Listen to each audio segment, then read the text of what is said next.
प्रदेश के कृषि मंत्री श्याम सिंह राणा ने यमुनानगर में आयोजित कई कार्यक्रमों में शामिल हुए और इस दौरान वे भागवत कथा के कार्यक्रम में भी पहुंचे। उन्होंने कहा कि नवरात्रि के दौरान शरीर और मन की शुद्धि होती है और व्यक्ति सकारात्मक ऊर्जा से भरता है। इसके बाद मीडिया में बातचीत में कैबिनेट मंत्री ने कहा कि साधु संत समाज को सही मार्ग दिखाते हैं, जबकि सरकार संविधान के अनुसार चलती है। मुख्यमंत्री जी कल का आप लाडवा ही मानिए, लाडवे से चुनाव लड़ा उन्होंने। अब 4 लाइन सैंक्शन होगी, सड़क जो है 4 लाइन बनेगी, उसकी घोषणा होगी।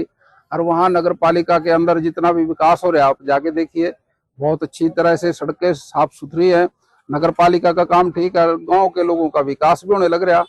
तो ये विपक्ष तो अपनी बात करता है, विपक्ष को तो पता ही है, जब विपक्ष का भी तो राज रहा, वो अपने अपने अपने क्षेत्र में काम करते थे, सबका साथ सबका विकास नहीं करते थे। हमारा मुख्यमंत्री पूरे प्रदेश में सबका समान ख्याल रख रहा है, सारी जगह विकास हो रहा है, रदौर में भी हो रहा है, यमुनानगर में भी हो रहा है, और मैं समझता हूँ सुडौरे में भी है, और दूसरे जिलों के अंदर भी अच्छा विकास है। जो संगठन से सरकार बनती है और संगठन जिस पार्टी का मजबूत होगा, बूथ BLA 2 होंगे और मंडल का प्रधान होगा, जिला अध्यक्ष होगा, प्रदेश अध्यक्ष होगा, राष्ट्रीय अध्यक्ष होगा, उनकी बैठकें होंगी, लोगों की समस्याएं सुनेंगी। जहां भारतीय जनता पार्टी की सरकार आई वहां लोगों की दिक्कतों को दूर किया। अब वातावरण बना ऐसा, सरकार जन कल्याण के लिए बनती है। हमारी सरकार हमेशा जहां जहां भी आई वो दोबारा रिपीट होती है। क्यों होती है? क्यों? जन कल्याण के काम करती है। और दूसरी पार्टियां एक बार आ जाती हैं, दूसरी बार आती नहीं। हम किसी को इसको राजनीतिक बात नहीं करते, ये तो काम के ऊपर आधारित है। जो विकास करेगा, जो लोगों की समस्याओं को दूर करेगा, वहां सरकार आने के वातावरण बन जाते हैं। मैं समझता हूँ 5 राज्यों के अंदर अच्छा चुनाव होगा और जहां भारतीय जनता पार्टी की सरकार है वो दोबारा रिपीट होगी, और जहां नहीं है वहां लोग मौका देंगे।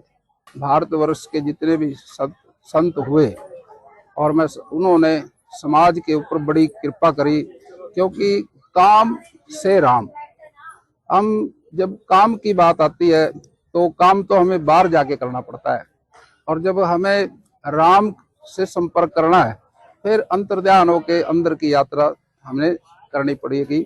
हम संध्या करें, तपस्या करें, उससे हमारी आत्मा जागृत होगी।